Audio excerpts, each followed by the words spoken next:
Welcome to the With Faith in Mind podcast. I'm John Terrill, today's host, and I also serve as the executive director of Upper House. Today we explore the topic of Christian education, and we're going to take a look at Christian education from a bird's eye view. And we have someone who will be terrific to help us understand the broad sweep of Christian education and some of the changes that are taking place. It's part of a series that we're featuring on Christian education at the crossroads. In this episode, we welcome to the show Dr. Eugene Habecker. Gene, welcome to the Faith in Mind podcast. Thanks, John. It's a joy to be here with you. Well, it is great to have you with us. Thank you for carving out time today. Let me tell our listeners a little bit about Dr. Habecker. He served as president of Taylor University from 2005 to 2016. Prior to Taylor, Gene served in presidencies at the American Bible Society and Huntington University. He's a graduate from Taylor University. He has a master's degree from Wall State University and a PhD from the University of Michigan. He's also a graduate of Temple University's School of Law and the Institutional Educational Management program at Harvard University. He's an author, a number of books, lots of articles. He's edited a number of books, but I have in front of me a terrific book that might be his last book. I don't know if you've written one since. This is The Softer Side of Leadership. And that is the last book. That's the last book. This is maybe 5 years old. But a terrific book on leadership, and we'll put all the details about this book in the show notes. But I really would recommend it to our listeners. A fun fact about Gene, and maybe this number has gone up. He's traveled in more than 90 countries, and that bio is over 100 now. Over 100. So it's over 100. That's amazing. We'll have to start asking you, what countries haven't you traveled to? About 50. Okay. No, there's a lot more. Yeah. A lot more to see. Watching the Olympic processional is a different kind of experience for you than for most of us. Well, that's great. We could have a whole podcast on that. Gene is married to Mary Lou, and we could have had Mary Lou on the show. In fact, this morning I was thinking, boy, I should have invited Mary Lou to join us. She's an amazing woman in her own right, and has led right alongside Gene in higher education and at the American Bible Society as well. They have together 3 children and 7 grandchildren, and they make their home in Florida part of the year and then Coldwater, Michigan part of the year. That's correct. Okay. Right now we're enjoying Florida. Right now, enjoying Florida. So I don't know. We've got a warm day here in Madison, Wisconsin. So I'm not feeling as internally conflicted as I might be otherwise, Gene. Well, good. Well, we're going to have a fun conversation today. But Gene, you've had so many different roles, and you've been in this work for a long time. But I want to ask you, how did your calling to Christian education begin? I started as an undergraduate student at Taylor University, and it absolutely transformed my life, but it was also foundational. And I would say up until that point, I probably hadn't given a lot of thought to Christian education or Christian higher education in particular. I selected Taylor for a very simple reason. It was one that my parents had heard about and one that they felt comfortable for me to attend. And so I didn't look at 20 other schools or 10 other schools. Where I was in my own faith journey at that particular point, my faith was still pretty much in my head, not in my heart. Right. And I knew that if I had gone to another type of university, it might not be in my best interest. And so God uses a lot of ways to direct people to the places where he wants them to be. And that was enough to get me to Taylor.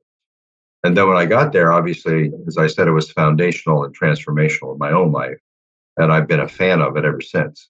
So how does a kid from Eastern Pennsylvania, where you grew up in Eastern? Pennsylvania was my Okay. hometown. Yeah. So how does a kid from Hershey, Pennsylvania get to, I grew up, an hour north of, Taylor.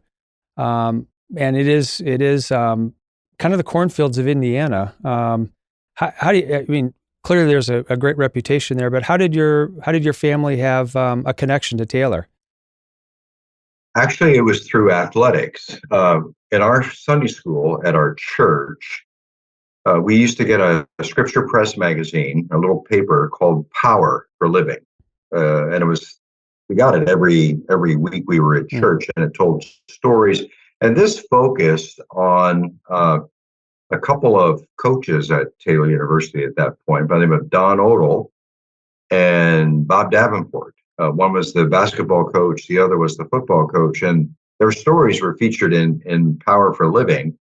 And that's how my parents first heard about the university. And then, of course, they were talking with a really close family friend whose son had just transferred to Taylor University and was having a good experience. And all right, that's good enough. That's good enough. That's good enough for them. And so they were open to my pursuing it. At that point, there were not a lot of what I would call really solid Christian higher education options. A lot of the schools were young or struggling, trying to find their way forward. Christian higher education, I think, left a lot of room to be desired in terms of its own growth and development. My folks were familiar with the Bible college movement in Eastern Pennsylvania. There was something known as Philadelphia College of the Bible, and my uncle was a professor at Moody Bible Institute in Chicago. So I think my parents were more familiar with that part of Christian higher ed than the whole Christian liberal arts movement. Neither my mother nor my father attended college of any type, and my father, in fact, never even completed high school. So I was kind of a first generation newbie, didn't know a whole lot about it, but the Lord superintended and guided, and ended up at Taylor, and it was a gift. Yeah, the sports, a lot of things that are part of your response there, but the reach of Christian colleges and universities with athletics is significant. As a kid, I was, I attended Taylor basketball camp, and that had quite a regional draw, maybe even beyond regional draw. And so it's been there for over 50 years. Yeah, and I won't forget that experience. So a big that helps to put the pieces together. That makes a lot of sense, and why you would find yourself drawn to Taylor. I want to give our listeners a sense of the diverse experiences you've had leading Christian institutions, and I want to do a little bit of free association here, because I think it will open up a window to the breadth of Christian education institutions and the ways that they serve. And I'm going to list, I don't know if I'm touching on everything, but the Christian colleges and Christian nonprofits that you've served. And I just want you to quickly name a couple of strengths, a strength or two from each of these institutions. And I know some of these you served a number of years ago, but as you think back at your time there, or just think about the distinctives of these institutions, I would love for our listeners to have a chance to hear you reflect over several decades, I think 5 decades of service, looking back at these institutions. So let me start chronologically. Huntington University, which is also in Indiana. Yeah, it was a United Brethren institution, a strong church tie, denominationally affiliated. And I learned a little bit there. I learned a lot of things there. I was served as president there for 10 years and 2 years as executive vice president prior to that. And I learned about the strong connection that higher education, Christian higher education in particular, ought to have to the church. That was new to me, and it was a very vibrant and very strong connection, and very helpful.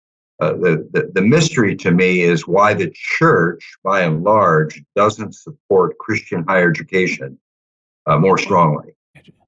Certainly, that denomination could have and should have supported it more strongly in terms of its financial involvement. it did a good job of sending students our way, which certainly was helpful.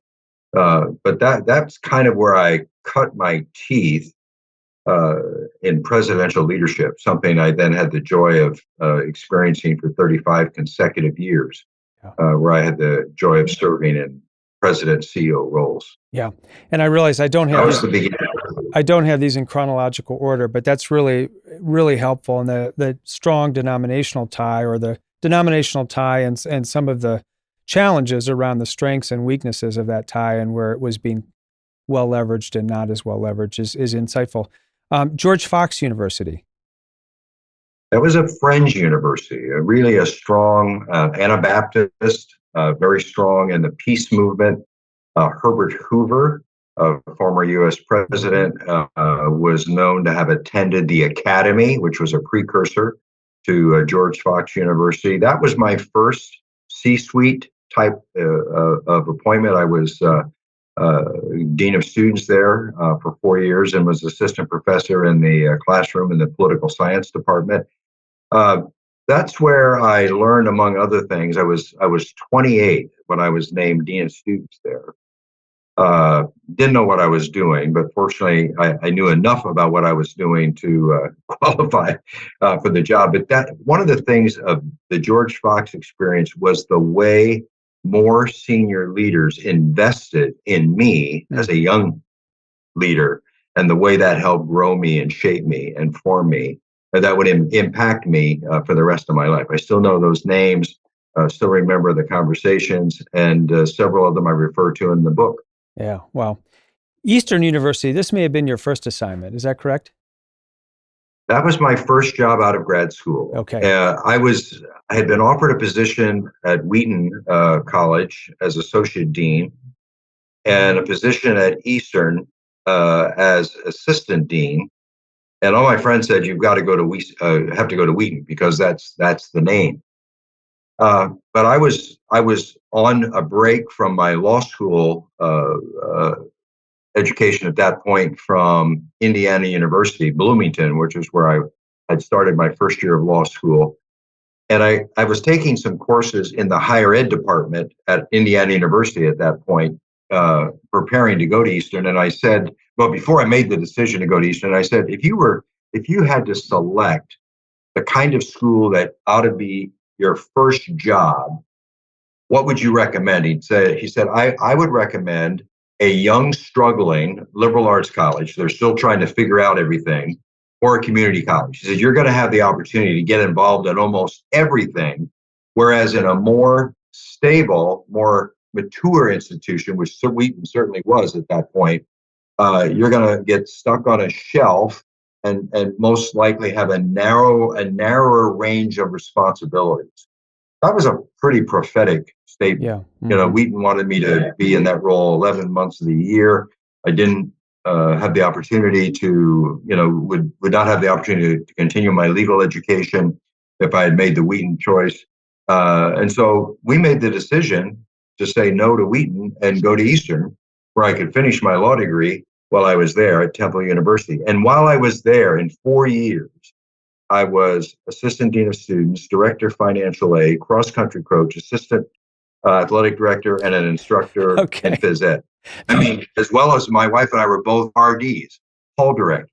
So the professor was right. And I think it jump-started my career, gave me a lot of early experiences. It was a Baptist university, so an American Baptist university. So I had the chance to get that kind of denominational experience, which I could then later juxtaposition, with the Friends position at George Fox, et cetera. So Eastern, again, our two sons were born there. Mary Lou was a school teacher in the Ballard-Kinwood School District, which was a really superb one. We're part of a great church called the Church of the Savior. It was really formative in many ways in helping us get our family started and a career started. Not knowing at that point where God was going to take us or what we would be doing. Yeah, and it's just fascinating in your kind of the stops you've had along the way. It's interesting. I didn't know you started at Indiana University, because the law school I was a member of the Phi Gamma Delta fraternity, which literally the law school library stared down our parking lot and practically in our windows. Oh yeah, of course. Yes, yes, So yes. who knows? Who knew? Well, you were there just a couple of years ahead of me, but A couple of you. okay. Let's move to Taylor University. Taylor University. I'm juxtapositioning when I went there as a student as compared to when Mary Lou and I returned Right. in the presidency. Right. A much more mature institution, non-denominational. Of course, the American Bible Society prepared us for that because at ABS we worked with the Roman Catholic Church, Mm-hmm. The multiple iterations of the Orthodox Church, Mm-hmm. the historic mainline Protestant, and the evangelical churches. So that was a very broad, a much broader focus in terms of Christendom than any of the Christian liberal arts colleges that I served. But again, Taylor was non-denominational, which was not a problem because, again, working at ABS with all those Christian traditions, I was prepared and felt comfortable in that environment. Yeah. And Taylor was a worthy capstone, I think, to all of our other administrative leadership roles, because the great joy is our marriage coach would encouraged us at Taylor to profess the presidency together, Mm-hmm. husband and wife. And so Mary Lou and I had a blast. And in fact, I was talking with a colleague just recently, from a major foundation on the West Coast, and she was saying, "Man, your name keeps coming up when I have these conversations." But she said Mary Lou's name keeps coming up more, Mm-hmm. and that was a joy because we did it together, and we hadn't done that, to the extent that we did it at Taylor. So Taylor was a fitting capstone for our time together, and of course, our mutual friend Michael Lindsay is doing a fabulous job there now in the presidency. Yeah. And I want to give you an opportunity to say anything additional you'd like to mention about the American Bible Society. I think sometimes people don't think about the American Bible Society as an entity focused on education, but it really is focused on Christian education through Bible literacy. ABS is ABS is an interesting place. It was something I did not grow up as a kid knowing about or hearing about it. In fact, I was doing a stint as a visiting scholar at Regent College in Vancouver, British Columbia, when I was called about the opportunity at ABS, and I was asked if I wanted to explore it further, and I said no. I had my life all planned out. It was going to be a career in Christian higher education. Mm-hmm. But then I got this below the belt kind of question from the member of the search committee, and it was kind of like, would you at least be willing to pray about it? And how do you say no to that if you are a person who follows Christ, or we're called to be image bearers, of God in our lives? And so the more we prayed about it, the more God used a variety of circumstances and situations to go into that very strategic mission and ministry in the heart of New York City.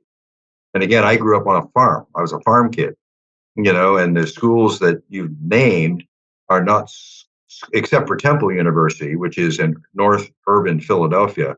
The rest of those schools are not known for their commitment to, with their engagement with the urban core, like New York City, one of the mega cities in the world. And so that in itself was an educational experience. And then ABS was connected with 100, we had offices and colleagues in 150 plus countries around the world.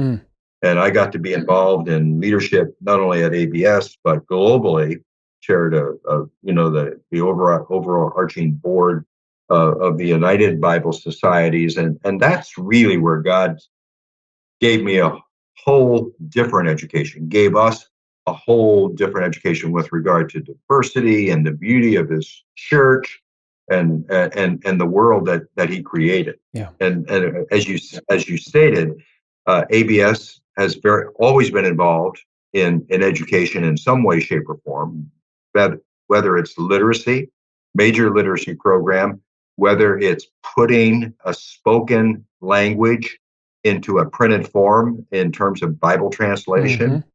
During the time we worked at ABS, we selected the best Old Testament student of hundreds of schools around the United States and the best New Testament student, seminaries and undergrad, and gave them a Nestle Aland New Testament, or we gave them a Biblica Hebraica Stugartensia, which is a pretty massive, Hebrew study book. I mean, so it's a ABS was involved, and it introduced us to people groups and cultures and geographies that were substantially new to both Mary Lou and me. And again, it was not it was an education that there's no degree after it, but it would be one of the major learning experiences of my life. I had the opportunity, for example, to spend time with His Holiness Pope John Paul II. I spent a good time with Alexei, the primate, patriarch of the Russian Orthodox Church, once in New York and once in Moscow, and various other patriarchs of various Orthodox communions, Shenouda in Cairo, and it was a whole different experience. Boy, it sounds like from anything I had known in higher education. Yeah. Well, I'd like to get your definition, 15 seconds. How would you describe Christian education? What is Christian education?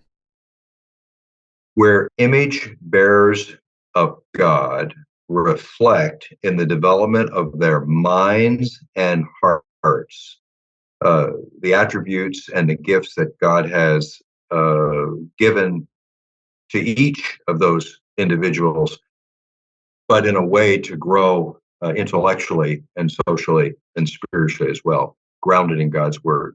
Okay, that's very helpful definition. Reflecting back on your experiences,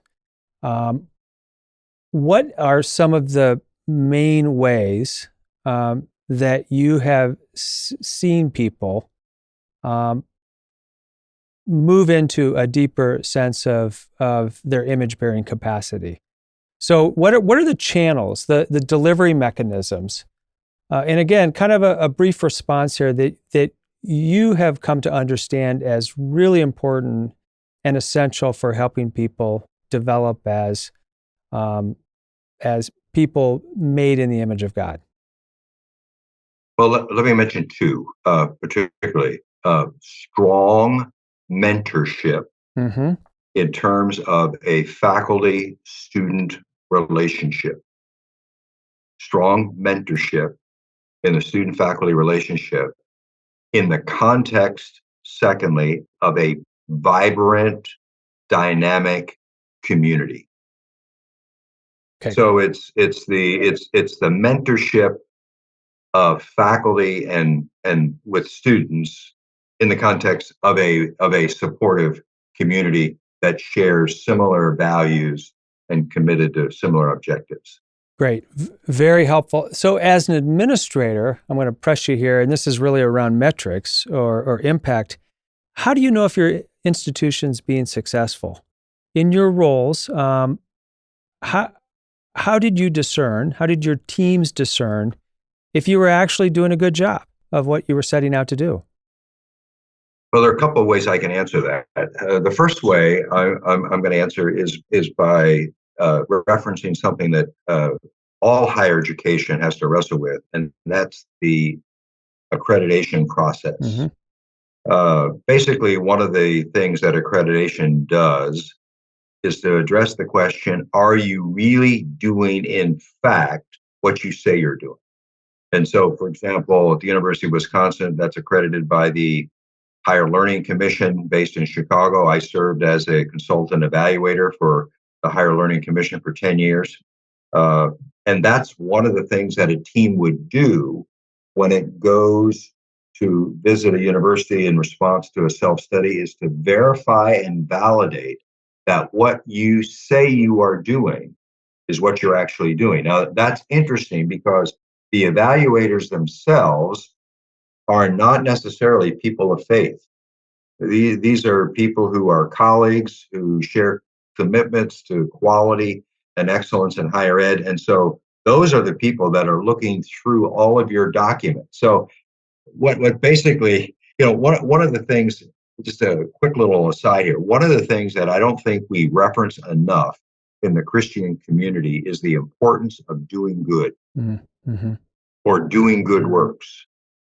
Jesus said, let your light shine before people, they may see your good works. And that'll bring glory to your Father. Or Paul in his writings to the Galatian church said, as you therefore have opportunity, do good to everyone.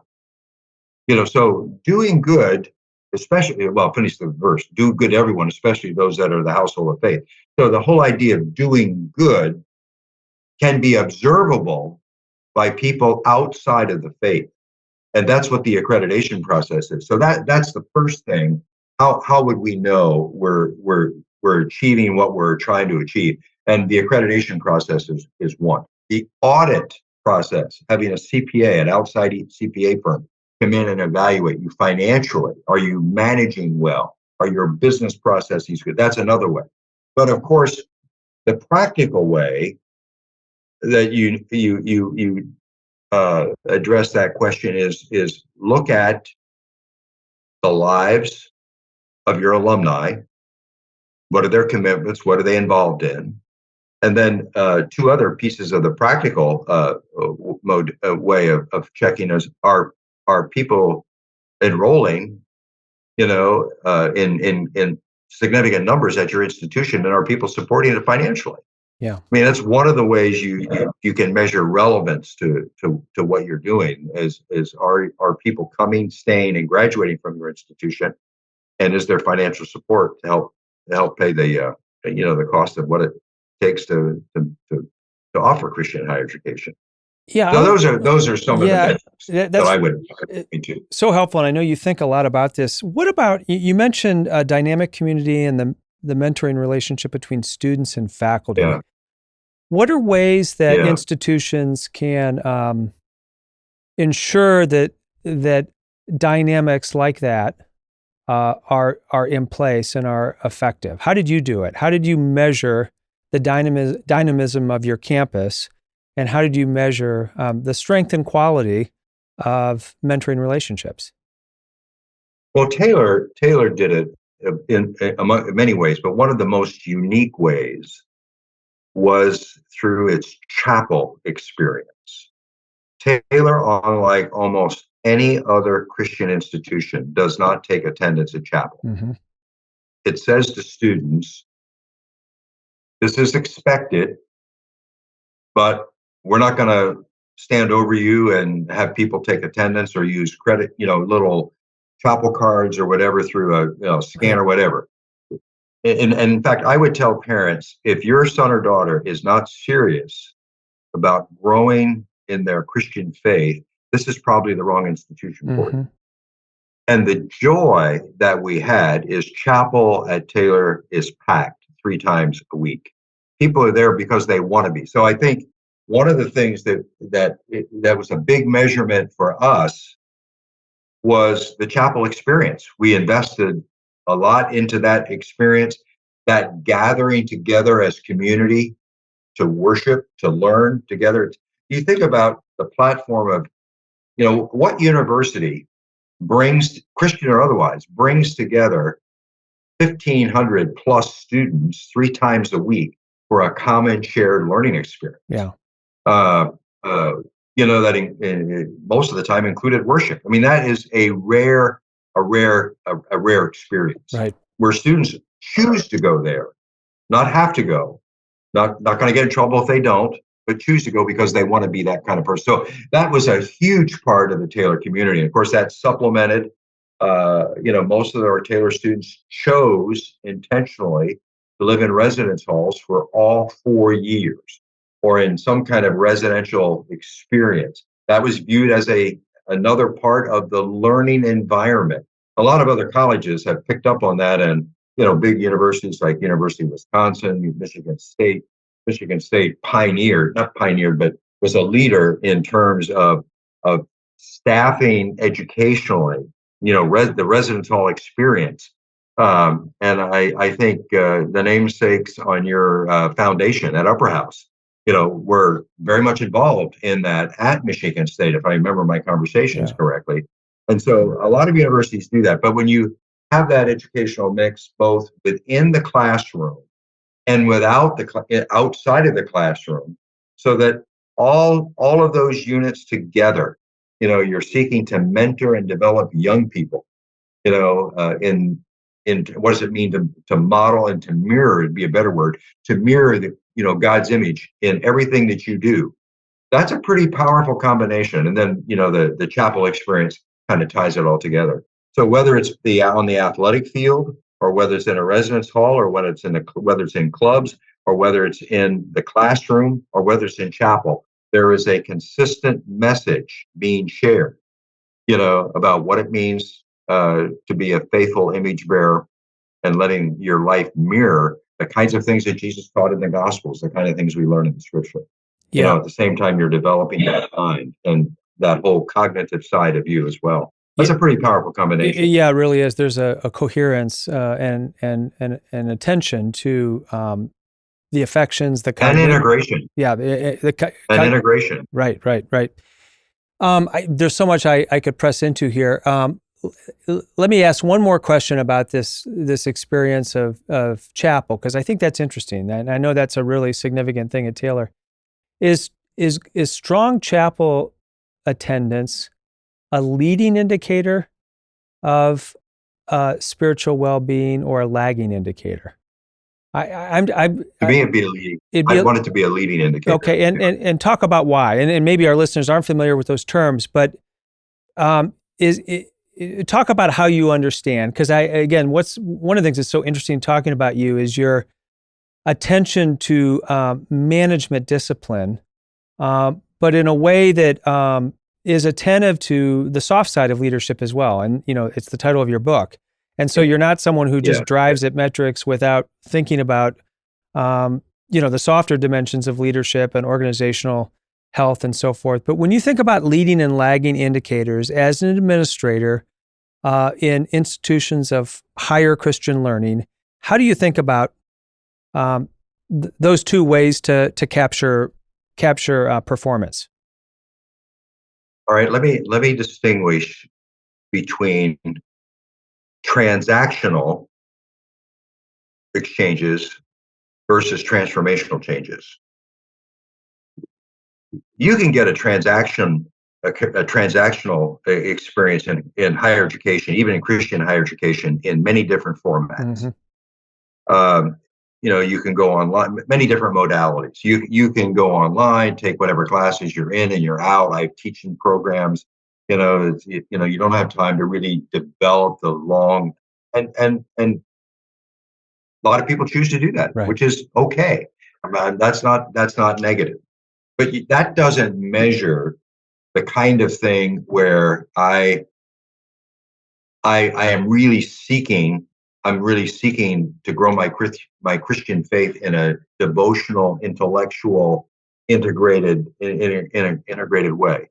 When you're on a college campus where you have 1,000 different opportunities to engage in something, going to the union, going to a club, playing in sports, when you deliberately and intentionally say, I will choose to worship as a priority, and I will choose to do that of my own volition. Right. It's not mandatory.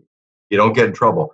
I think that evokes a higher level of openness, I would say, to spiritual growth and spiritual learning. That doesn't happen if I really don't want to be there, and I'm only there because I have to be, and somebody's taking attendance. Yeah. So for me, it's probably the first thing I would point to, in terms of what differentiates a place like Taylor from almost every other Christian college in the country. Yeah. Gene, I'm going to borrow some language from Peter Drucker. I know you're familiar with Yeah. Peter Drucker. As a president of several Christian colleges and major Christian nonprofit organization, um, who's your primary customer? Let me ask this in the context of Christian higher education. That'll make the response, I think, a little cleaner. Um, who's your prime? No question. The customer are the student and their families.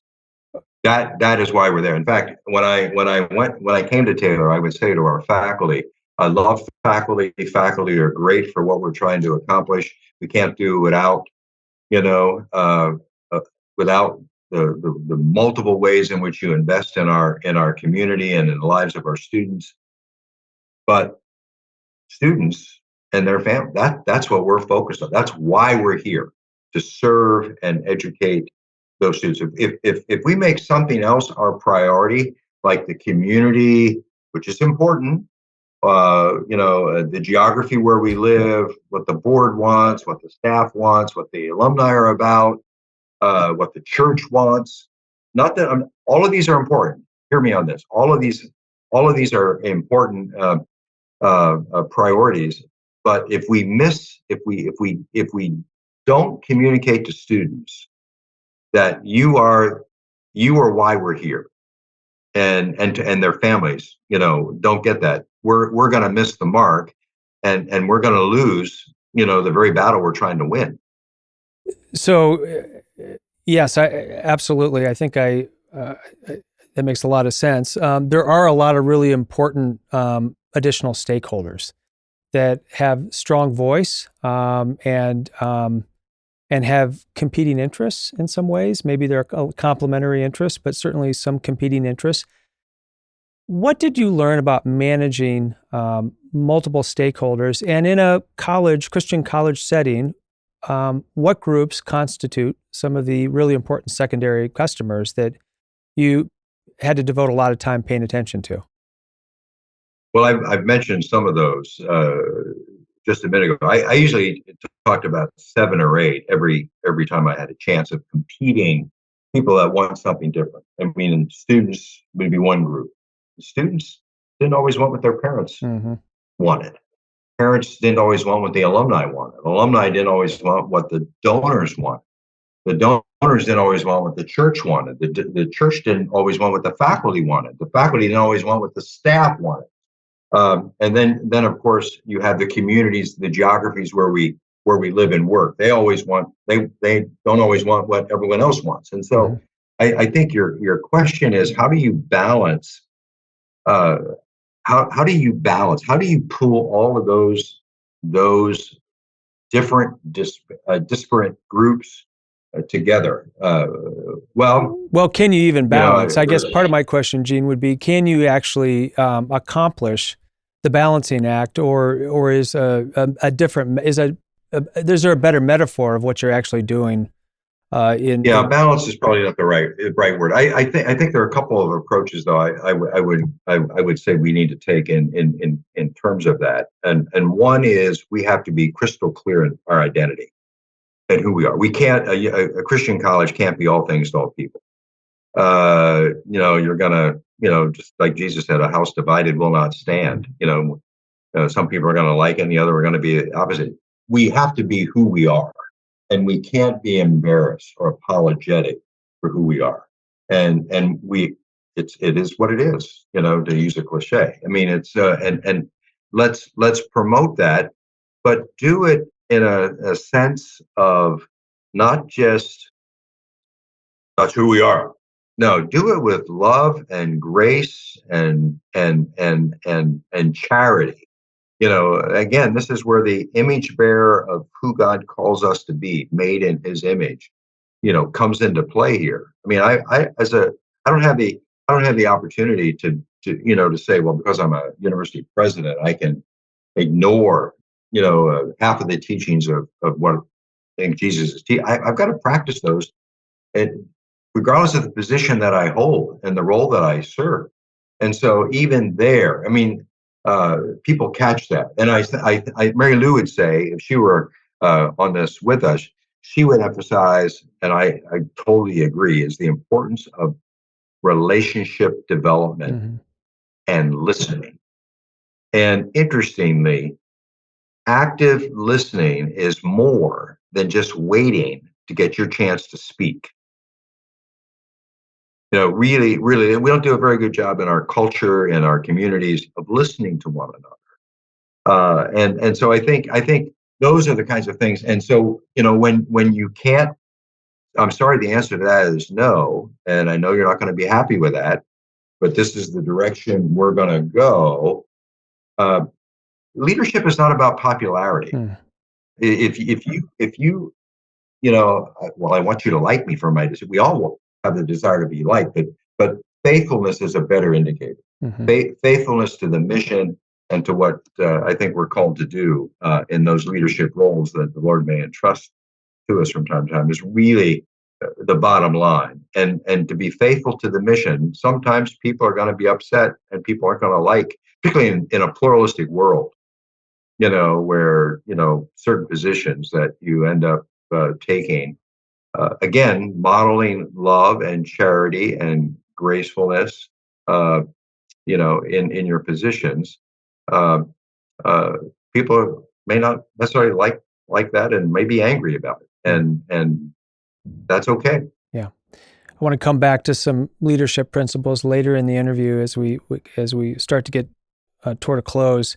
I'd like to ask you to reflect on some of the external threats, environmental factors that you see swirling around Christian higher education these days. I'd love to get your take on, from all your years of experience serving on boards, serving as president, senior administrative positions, what are the 3 or 4 most important factors that senior administrators and boards need to be paying attention to? Well, there are several that come to my mind. One is what I would call internal disintegration. That is to say, we're internally, not because of external pressures or whatever, you begin to lose the anchor points that have centered you for many, many years, and you begin to cut the tether to your anchors. Mm-hmm. You know, uh, one of the ways that is evidence is, I think Peter Greer is the one who wrote the book entitled Mission Drift. Right. Mission drift happens. Yep. And when you that's an internal choice. That is you look at a lot of higher education institutions, even places like Harvard or Columbia, which have scripture verses, even the work that Dan Hummel's been doing at University of Wisconsin on lifting out the history Mm-hmm. of the University of Wisconsin. There's been drift, so and those are internal choices that people make, and how are we going to respond to the Mm-hmm. external realities that face us. So so I think there are multiple kinds of internal issues. The issue of, can we afford this? Can we afford Christian higher education? Mm-hmm. The dilemma between access versus choice. Maybe I don't have the choice to go anywhere I think I would like to go because I can't afford it. So I choose this option, and I'm a commuter student here. Net tuition revenue is something every president talks about on a regular basis of a Christian higher education institution. When you're spending more money on financial aid than you're bringing in through tuition, you're not going to have the resources to fund programs and pay faculty and staff and do the other things you want. Those are all internal decisions. Then there are the external ones. And when it comes to external, I see the word tsunami, used a lot, the tsunami. And there, most people are thinking of some of the huge cultural shifts that were not in play 50 years ago in Christian higher education, when there was a different mindset in the culture, be it the government, accrediting agencies, or all of the other multiple players. So I think the internal threats, they're internal threats that I think we can do something about. The external threats, are threats that we have to be alert to. But even in the process, I think we need to do what we need to do to be faithful to the mission that God has called us to. Uh, and if Christian higher education doesn't survive in its current format, I think there are a couple of other emerging options that I'm very bullish on and I'm very excited about as well. So, and we have to keep in mind that Christian higher education is basically a Western world idea. We see more Christian colleges in the United States and Canada than we see in any other part of the world.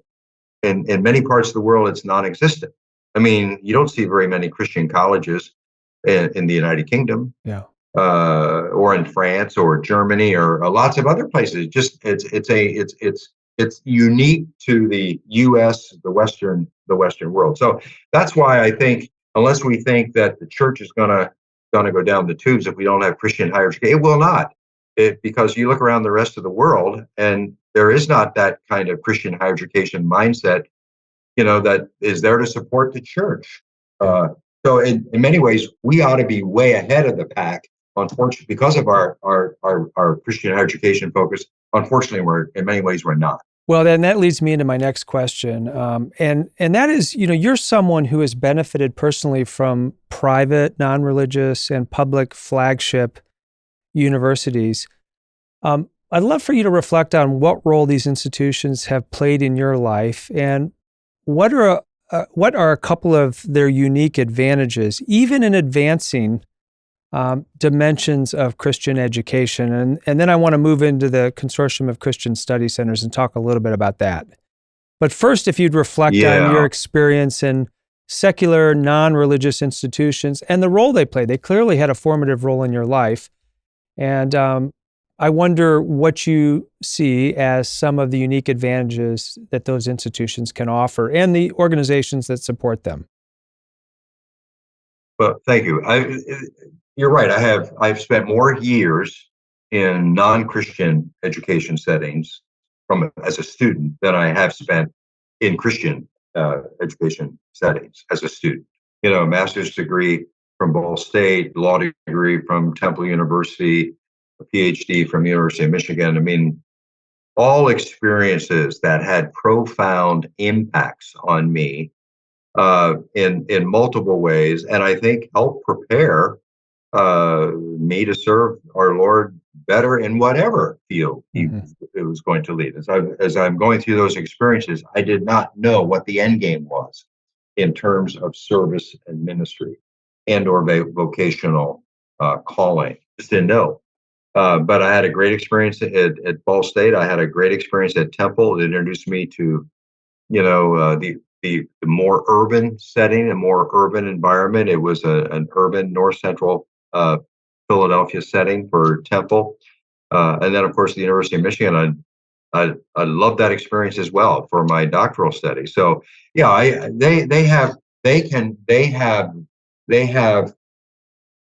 they give us more, in many ways, they give us more breadth and more depth than I can get at a Christian university. There might be some exceptions, but I couldn't have gotten the quality of PhD studies that I got at Michigan anywhere else. I mean, the program I was involved in is still ranked number one in the United States. So it was ranked number one when I went there, which is why I went there. And there are a few Christian law schools, not many.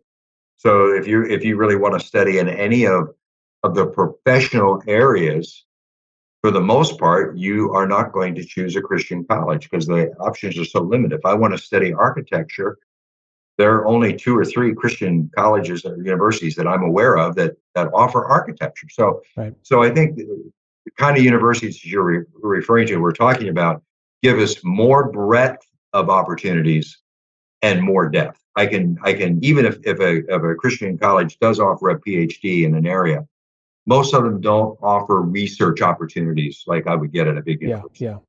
or to be, do a residency or go. And if you go into the sciences in terms of medicine, you're not going to find very many Christian universities that offer, the STEM medical strengths of a secular university. So I think in so many ways we need to embrace the role that those kinds of universities play. Uh, Even as we recognize, on the other hand, the strengths, particularly at the undergraduate level, that a Christian institution, if that's an available option, can play in the life of a person as well. Yeah. And Gene, I want to talk a little bit about the Consortium of Christian Study Centers. You're a newer convert to that movement. I think maybe 2 or 3, 4 years, I think. You're helping to start a study center at University of Michigan. You also serve on the board of the Consortium of Christian Study Centers. Upper House is a member institution of the Consortium of Christian Study Centers. So you're a great member of the CCSC. So, we have certainly inside knowledge about that, but I'd love to hear you reflect on why you're bullish about this movement, particularly for someone who's spent so many years in Christian higher education. What do you see as the possibility of Christian study centers taking root at, large, public, private, non-religious, but major universities across the country? What advantages, what possibilities do the study centers present? Well, let me. That's a complicated question. I may want to divide it into a couple of areas.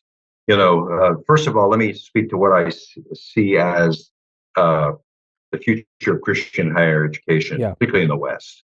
Given the tsunamis that we talked about, some of the internal dysfunction that we talked about as well.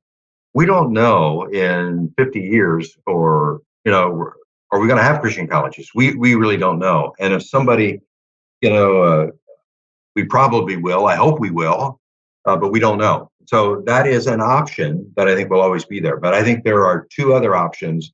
One is a relatively new one that's developing, and it's basically referred to as the church. It's basically a movement of just as we had the movement in the country of going from home schools or homeschooling, which 20 years ago people would have kind of, are you kidding me? That'll never work. We know that has worked, and dramatically. There's another movement in Christian higher education called the church college movement. And it's led by an Indian intellectual by the name of Vijay Magawati and a bunch of people. Their goal is to have the capability of developing and providing some kind of the college experience in 1 million churches within 2 decades. Wow. Now think about that. And it deals with the affordability issue.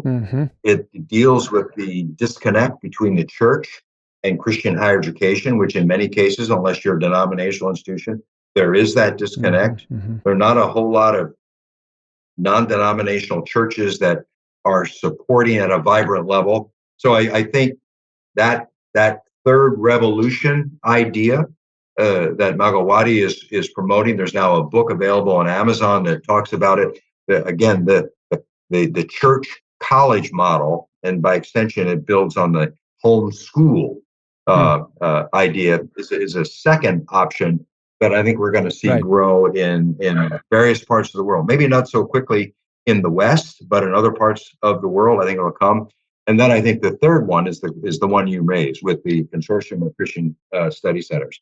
Now, let me tell you, I am a recent convert to this. I mean, it's been in the last 2 years, and I'm saying, why have I not heard about this? This is such an exciting opportunity. Now, let me explain this in a broader sense. If you're a parent, if you're parents and you have kids, you probably, COVID notwithstanding, and the drop in church attendance notwithstanding as a result of COVID and a lot of other factors, you still are probably looking as parents for a church community to help you as parents to grow your children. in their faith. It's not just something that your parents, as parents, are doing alone. You've got this larger church community. Okay, so those young people grow through high school. And high school, there are places like Campus Life and Young Life and other groups. There's the Catholic Church has a variety of areas for people in their faith. The Lutheran Church has a really good school system. And so, but you're always looking for partners. And then when you send, your young people are looking for partners at the college level. Uh, uh, you think about Christian colleges, but we talked about the breadth and depth of what another campus offers, or the affordability issue. The Christian college simply may not be an option for you. In fact, there are more Christian young people that are going to non-Christian colleges every year than attend Christian colleges. And so the question has to be raised is, what are we doing as a church to help support these enterprises? And so I think a Christian Study Center at its best, and Rick Ostrander, who is the chair of our steering committee at the University of Michigan Christian Study Center, basically says it's the best of what a Christian college has to offer in the context or in the middle of a large secular campus. Okay, we get that. But here is where I think the Christian Study Center movement goes beyond that, because it rather than trying to build its own brand. If you have InterVarsity does wonderful work, Crew does wonderful work. There's other, the Newman Centers do wonderful work. The Consortium for Christian Study Centers we'll work with all of those groups. We will bring you together. In fact, may open up our facilities, which is what you do at Upper House, to all of these groups. And where can we get leverage? Where can we get synergy? I think that's unique.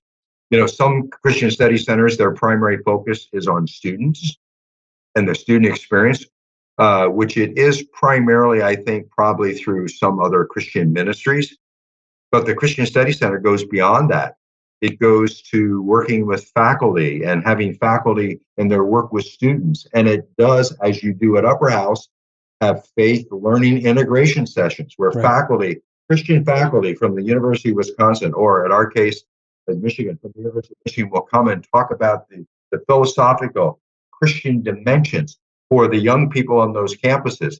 And there you're talking about world-class scholars. We can learn from that.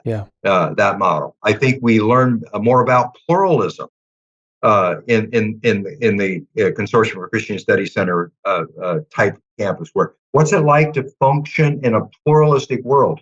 For the most part, in many Christian higher education settings, you're not in a bubble, per se, because you're not trapped but you're in a community where you don't face the kinds of challenges. How do you do that? The Consortium of Christian Study Centers allows that to happen. But I think one of the other big pluses of the Consortium for Christian Study Center movements is that Consortium Study Centers position themselves as partners with the university rather than seeing the university as an adversary. That changes the mindset. And when early in our conversation, we talked about, I think, one of the marks that Jesus gave us about what's going to bring people's attention to what God is at work doing is doing good and doing good works. And I think sometimes because we've, been so preoccupied, with not wanting to make good works be our means to salvation, we ignore the fact that good works are the validation to the world of our salvation, and we miss huge opportunities. And Christian Study Centers can help the university in its task. And let's face it, universities are doing great work with their research in medicine and a whole host of other, their work on the environment and so many other areas. And so a CSC, a Christian Study Center, doesn't position itself as an adversary. It positions itself as an ally.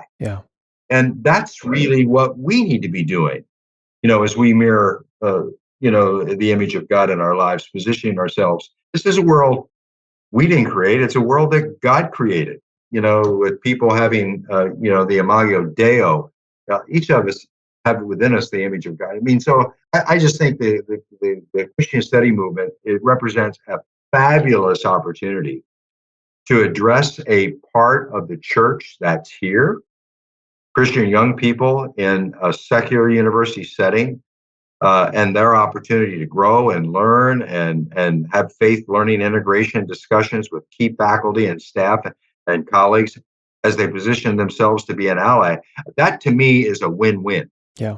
And again, we don't have to make it the enemy of Christian higher education. We need Christian higher education in the way in which I've benefited from it as a student, the way I've had the opportunity, Mary Lou and I've had the opportunity to give back to it, in a couple of university presidencies.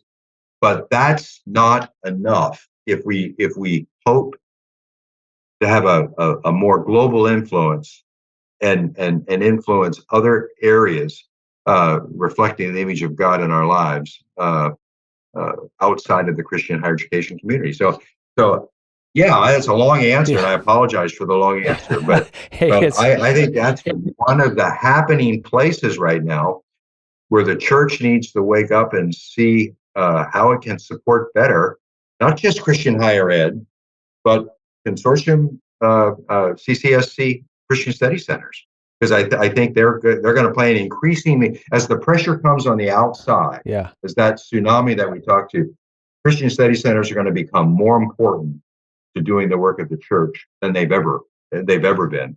And so my hope is that, as you know from our conversations, John, as I've talked about this with our executive director, my hope is that in all of the major thought centers of the United States that have flagship universities located within them, we will have Christian study centers, active, involved, and engaged. We're not there yet. We only have maybe between 35 and 40. We ought to have 100 or more. And so working together collaboratively to achieve those broader goals. Well, you've given me 3 really good reasons to be hopeful for the future of Christian education, and done it in ways that are very clear. Gene, thank you very much for this conversation. I'm adding up the years on my own, but I think you've served probably 50 years in higher education. It's been a while. It's been a while. And then the surprise was the American Bible Study, which is a large nonprofit, and that, Lord used that to add some more arrows to the quiver, so to speak, in terms of the leadership side. The experiences are rich, and thank you for sharing them with us today. We are so grateful. With great joy. And we appreciate your time. Again, we'll put details about Gene's writing in the show notes and have his full bio there. And we thank you for listening. And Gene, thank you for your service in so many sectors of the church. We really appreciate it. Thanks, John, and thank you for your friendship. I appreciate that. Blessings. Thanks for joining us. If you've enjoyed today's podcast, be sure to subscribe and give us a rating on your favorite podcast app. Also, be sure to check out our upcoming events on upperhouse.org and our other podcast, Upwards, where we dig deeper into the topics our in-house guests are passionate about. With Faith in Mind is supported by the Stephen and Laurel Brown Foundation. It is produced at Upper House in Madison, Wisconsin, hosted by Dan Hummel and John Terrill.